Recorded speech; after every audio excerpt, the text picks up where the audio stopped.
નમસ્કાર, ખબર ગુજરાત સાથે હું છું આપની સાથે ડોક્ટર મહેન્દ્ર જાદવ। વાત કરીએ સમાચારની તો તાપીથી મહત્વના સમાચાર।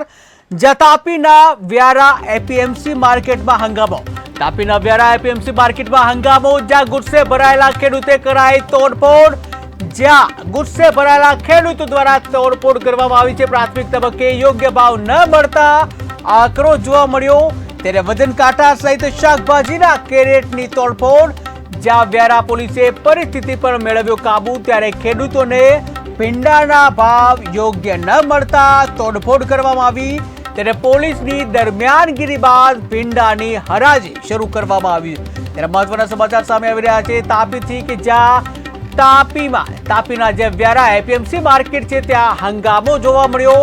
ગુસ્સે ભરાયેલા ખેડૂતે તોડફોડ મચાવી હતી, હંગામો મચાવ્યો હતો। ત્યારે પ્રાથમિક તબક્કે યોગ્ય ભાવ ન મળતા ખેડૂતમાં આક્રોશ જોવા મળ્યા હતા।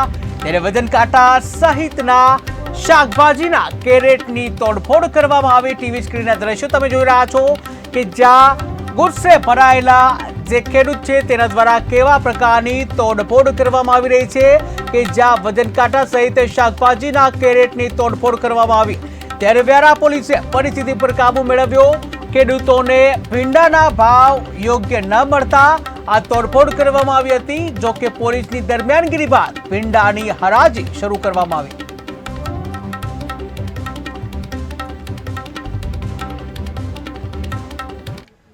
તો સાબરકાંઠાથી મહત્વના સમાચાર, જ્યાં ગઈકાલે હિંમતનગરના સહકારી જીન પાસે ગોચરો અકસ્માત સર્જાયો હતો અને જેમાં ઘટના સ્થળે જ 7 લોકોના કમકમાટી ભર્યા મોત નીપજ્યા હતા।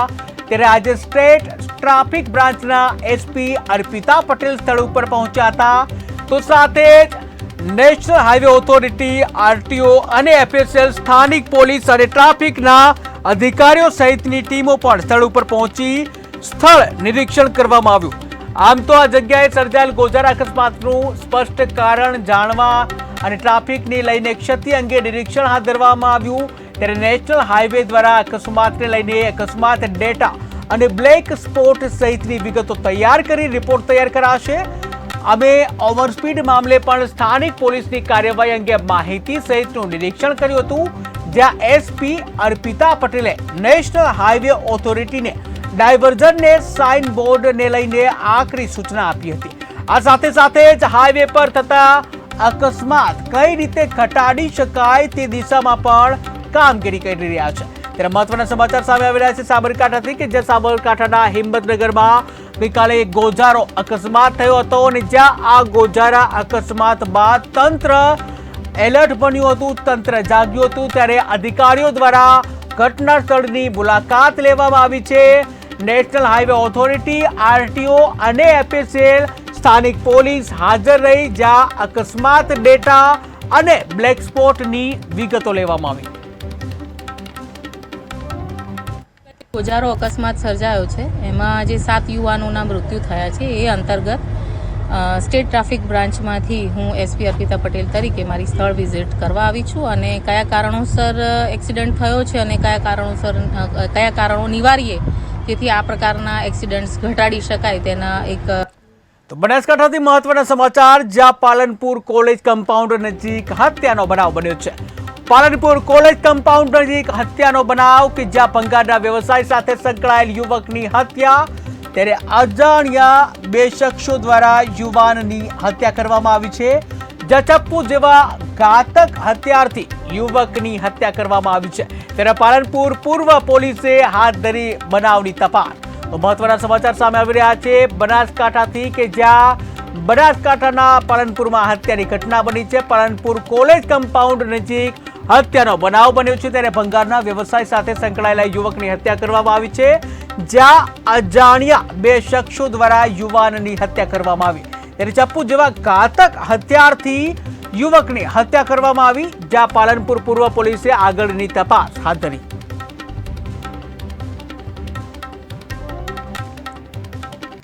વડોદરાથી મહત્વના સમાચાર સામે આવી રહ્યા છે, જ્યાં વડોદરામાં જોખમી સવારીનો વધુ એક વિડીયો સામે આવ્યો છે।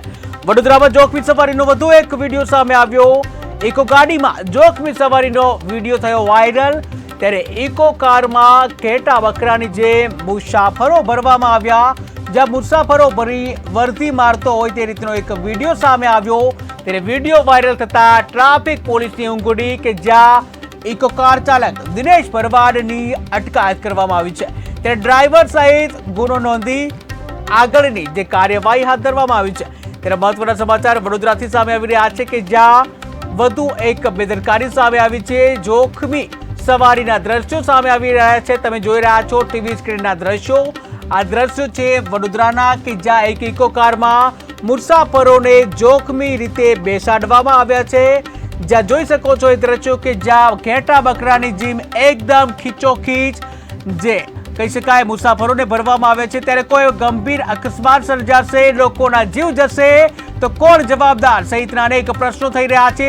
ત્યારે ક્યાંક ને ક્યાંક વડોદરા ટ્રાફિક પોલીસને લઈને પણ સવાલો ઊભા થઈ રહ્યા છે કે જ્યાં આવી રીતે ઘેટા બકરાની જેમ માણસોને મુસાફરોને ભરવામાં આવી રહ્યા છે. ત્યારે આ પ્રકારના દ્રશ્યોની અવગણના કેમ કરી રહી છે વડોદરા ટ્રાફિક પોલીસ, તે પણ એક પ્રશ્ન કે જ્યાં ઇકો ગાડીમાં તમે જોઈ રહ્યા છો આ દ્રશ્યો કે જ્યાં ઇકો ગાડીમાં ઘેટા બકરાની જેમ એકદમ ચીપોચીપ મુસાફરોને ભરવામાં આવ્યા છે. ત્યારે ઇકો કારમાં ઘેટા બકરાની જેમ આ મુસાફરો ભરીને મુસાફરી કરતા હોય તે રીતનો જે વિડીયો સામે આવ્યો. ત્યારે મુસાફરો ભરી વર્દી મારતો જે વિડીયો વાયરલ થયો હતો. ત્યારે વાયરલ વિડીયોના આધારે ટ્રાફિક પોલીસની ઊંઘ ઉડી અને તાત્કાલિક જે કાર્યવાહી હાથ ધરવામાં આવી છે. ત્યારે ઇકો કાર ચાલક દિનેશ ભરવાડની હાલ તો અટકાયત કરવામાં આવી છે, જ્યાં ડ્રાઈવર વિરુદ્ધ ગુનો નોંધી આગળની કાર્યવાહી હાથ ધરાઈ.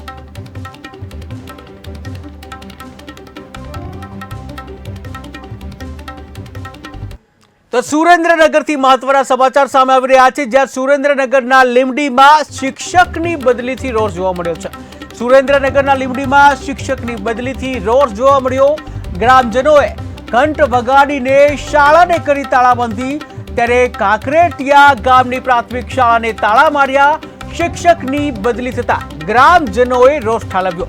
ત્યારે માંગ ન સ્વીકારાય તો ઉગ્ર આંદોલનની ચીમકી ઉચ્ચારવામાં આવી છે. ત્યારે મહત્વના સમાચાર સામે આવી રહ્યા છે સુરેન્દ્રનગરથી કે જ્યાં સુરેન્દ્રનગરમાં શિક્ષકની જે બદલી થવાને લઈને રોષ જોવા મળ્યો છે. ત્યારે સુરેન્દ્રનગરના લીમડીમાં શિક્ષકની બદલીથી રોષ જોવા મળ્યો છે. ગ્રામજનોએ ઘંટ વગાડી શાળાને તાળાબંધી કરી હતી. કાંકરેટિયા ગામની પ્રાથમિક શાળાને તાળા મારવામાં આવ્યા. શિક્ષકની બદલી થતા ગ્રામજનોમાં રોષ જોવા મળ્યો હતો અને જ્યાં માંગ સ્વીકારવામાં નહીં આવે તો આંદોલનની પણ ચીમકી ઉચ્ચારી. હરેશભાઈ ધોળકિયા આજે થયા એ પછીનો શિક્ષણ સુધારો ઘણો આવ્યો છે અને અત્યારે એમની બદલી થઈ એટલે જાણ કરવામાં આવી કે ભાઈ એમની બદલી થાય ને આપણે એમને પાછા લાવવા માટે આપણે ઉગ્ર રજૂઆત કરવાની છે. એટલે જેથી કરીને જ્યાં સુધી શિક્ષક અમારા હરેશભાઈ પાછા નહીં આવે ને ત્યાં સુધી સ્કૂલ ચાલુ થવા દઈશું નહીં. અને આ રજૂઆત સરકાર નહીં સાંભળે તો અમે આગળ પણ ઉગ્ર રજૂઆત કરીશું, આવી અમારી માંગણી છે. સાહેબને બદલી બદલ અમારા ગામે તાળા મારેલ છે તે ચાવી મને આપેલી છે અને અમે ધારાસભ્ય શ્રી કિરીટસિંહ રાણા સાહેબને અમે રજૂઆત કરવાના છીએ. જગદીશભાઈ મકવાણાને પણ અમે રજૂઆત કરવાના છીએ. એના માટે જિલ્લા પંચાયત જિલ્લા શિક્ષણ અધિકારી સાહેબને પણ અમે રજૂઆત કરવાના છીએ. જે આચાર્ય શિક્ષક અમારા હરેશભાઈ ધોળકિયા સાહેબની જે બદલી થઈ છે એ અમને મંજૂર નથી. કારણ કે એ સાહેબ આવ્યા ત્યારથી એમને અહીંથી પદભાર જેમનો સંભાળ્યો આચાર્યનો ત્યારથી અમારી સાથે શિક્ષા જે શાળાની ભૌતિક સુવિધાઓ છે, શૈક્ષણિક સુવિધામાં બહુ સુધારો થયેલો છે. એટલે અમારી માંગણી એક જ છે કે સાહેબ જે બદલી થઈ ગયેલ શિક્ષક છે એમની પરત અમારા શાળામાં માંગણી છે લાવવાની. એમની અમારા આચાર્ય શ્રી હરેશભાઈની બદલી થઈ છે એને અટકાવવા માટે ગ્રામજનો ભેગા થયા છે અને પાછા નીકળવાની અમારી રજૂઆત છે. અમારી સાહેબ પાછા વિકાસ સારો છે નિશાળનો, એના માટે અમારી રજૂઆત છે. જો સાહેબની પાછા નહીં આવે તો નિશાળની તાળાબંધી